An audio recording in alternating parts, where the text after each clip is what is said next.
మిర్యాలగూడ అంటేనే దక్షిణాది దేశంలోనే భారతదేశంలోనే కాదు ఆసియా ఖండంలోనే Miryalaguda rice bowl of Telangana అత్యధికంగా వరి ఉత్పత్తి చేసే ప్రాంతం ఆసియా ఖండంలోనే ఉందంటే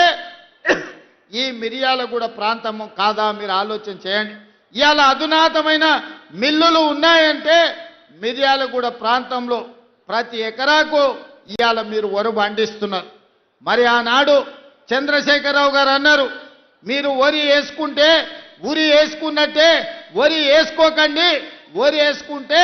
రాష్ట్ర ప్రభుత్వం కొనదు రాష్ట్ర ప్రభుత్వం వ్యాపారాలు చేయదు మాకు 7,000 కోట్ల రూపాయల నష్టం వచ్చింది ఒడ్లు కొనేదే లేదని ఆనాటి ముఖ్యమంత్రి గారు మాట్లాడారు మరి ఈనాడు మన ప్రభుత్వం వచ్చిన ఎంబడే పెద్దలు ఉత్తమ్ కుమార్ రెడ్డి గారి నేతృత్వంలో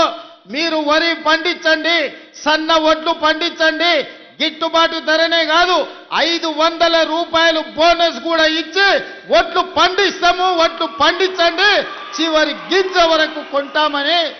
బోనస్ 500 రూపాయలు ఇస్తున్నాం అంటే నల్గొండ మిర్యాలగూడ ప్రాంతంలో ఇవాళ రైతులు పండించే వడ్లకు గిట్టుబాటు ధరనే కాదు 500 రూపాయల బోనస్ ఇస్తున్నామంటే అత్యధికంగా లబ్ధిదారులు ఇవాళ మిర్యాలగూడ ప్రాంతంలోనే ఉన్నారన్న సంగతి ఈరోజు మీరు ఆలోచన చేయండి